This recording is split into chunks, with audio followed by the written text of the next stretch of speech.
Hello and welcome, dear listeners, to another episode of Fluency Unlocked, where we sit down and unravel not only the practical aspects of learning English but also the emotional, personal, and often challenging experiences that so many language learners face, no matter where they are in the world. And today, I have the distinct pleasure of being joined by someone whose perspective I truly value, because she brings both experience and empathy to this incredibly important topic.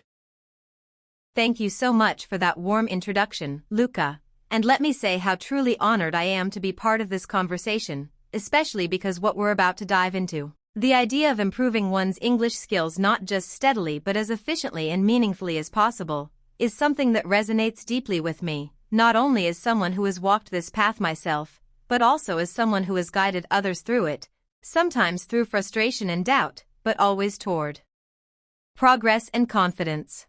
You know, Amira, what strikes me about this topic and what makes it so fascinating to discuss is the fact that almost every English learner, regardless of age, background, or motivation, reaches a moment where they ask themselves if they're moving fast enough, if their efforts are actually paying off, and whether there might be a smarter, more effective way to grow. And while many people instinctively turn to grammar books, vocabulary lists, or online courses, they often overlook the deeper elements that can unlock their fluency in ways they never imagined.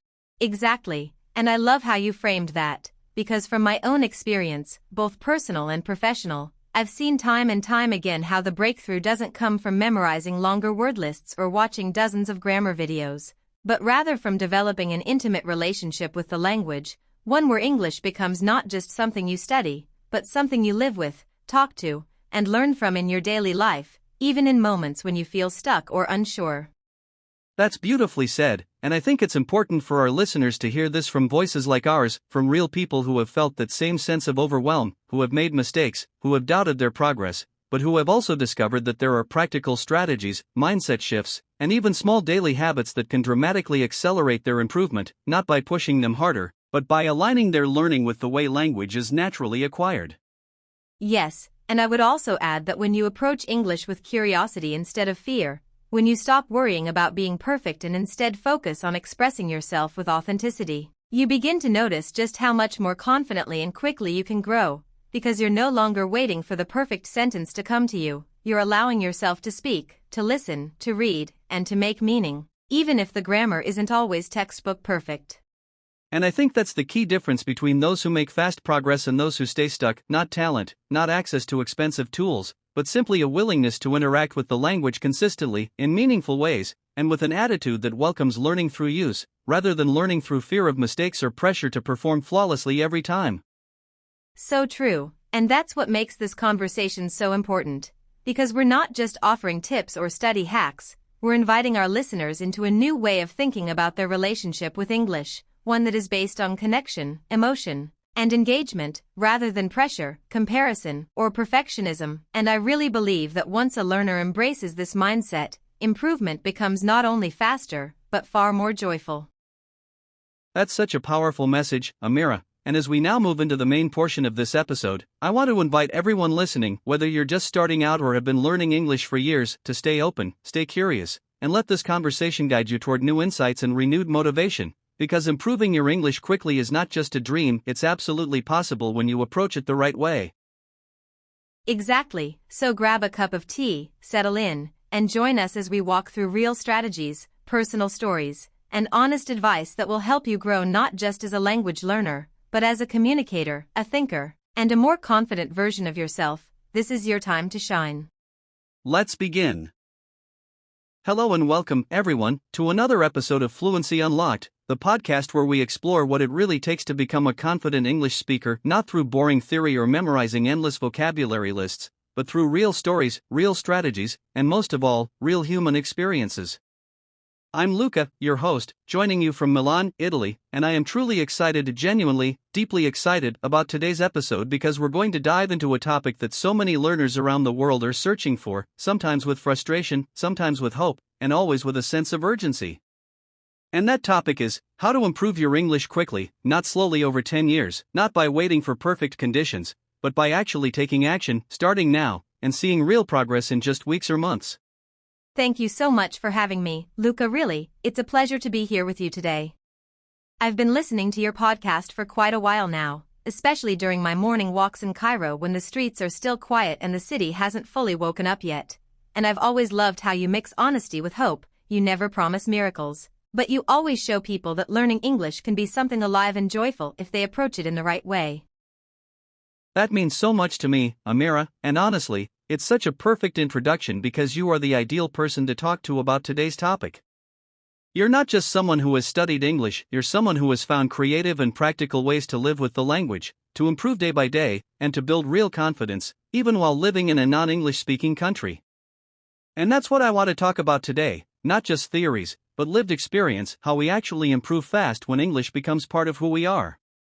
Exactly. And I think that's something so many learners forget or perhaps are never told, that English isn't something that exists only in textbooks or language apps.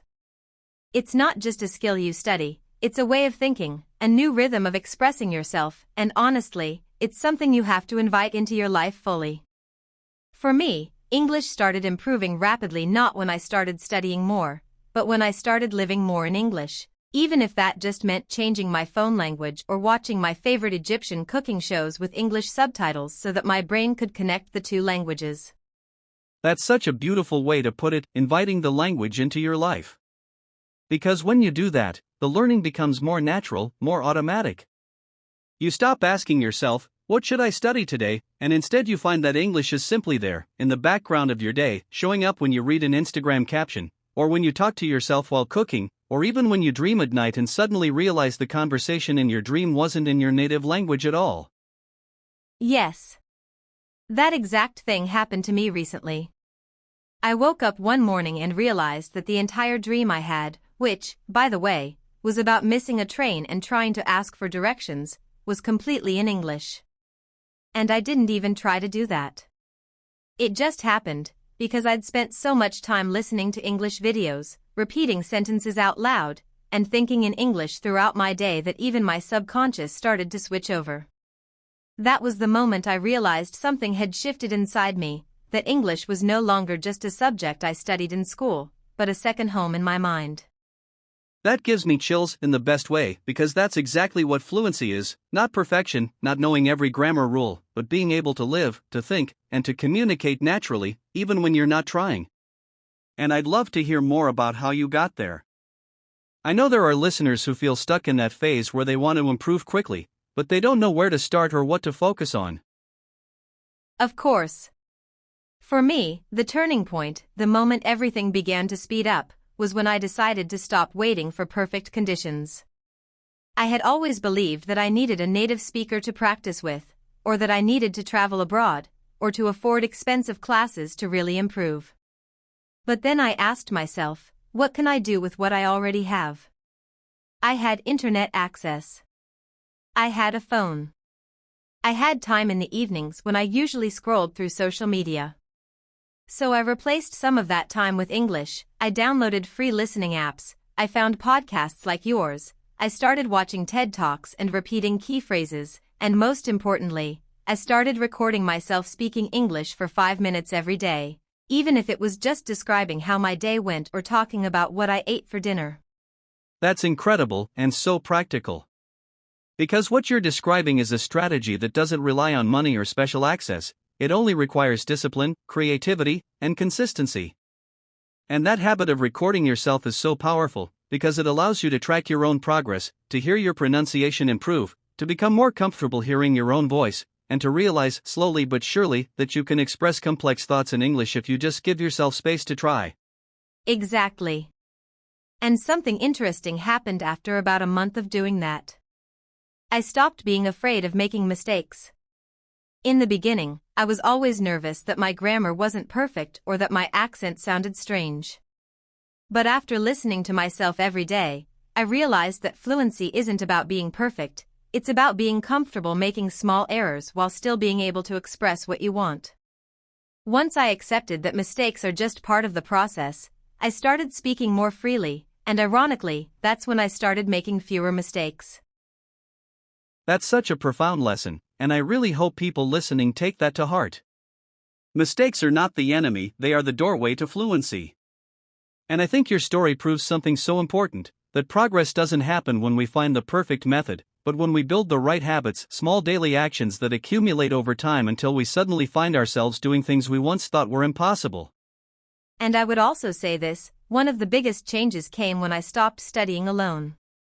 I joined an online group of learners from different countries, people from Brazil, Vietnam, Turkey, and Kenya, and we met once a week on Zoom just to talk.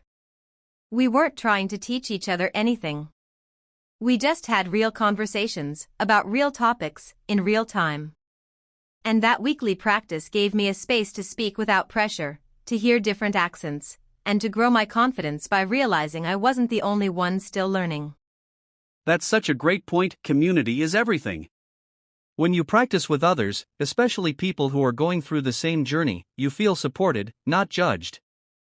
And it's also motivating to know that language learning is not a solo path, it's something we can walk together, across cultures, across countries, using English as the bridge. And Luca, I would just add one last thing, and this is something that I really believe with all my heart: improving your English quickly is not about speed, it's about focus. It's about choosing just one or two things to work on, and doing them deeply, not doing everything at once. I started with just 3 goals: listen every day, speak every day, and learn 3 new words each day. That's it. And over time, those tiny actions grew into something much bigger. That's beautiful, truly. And you've given so much value, Amira, not just by sharing your methods, but by showing us that language is about connection, not perfection. I'm so grateful to you for being here today and for sharing your story with so much warmth, clarity, and wisdom.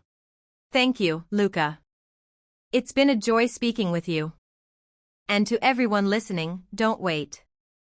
Start now, even if you're afraid. Your future self will thank you. Well said. And with that, we'll wrap up today's episode of English is Easy. If this conversation inspired you, please share it with someone who's learning English. Remember, your voice matters, and you're more capable than you know. Until next time, keep speaking, keep listening, and keep believing.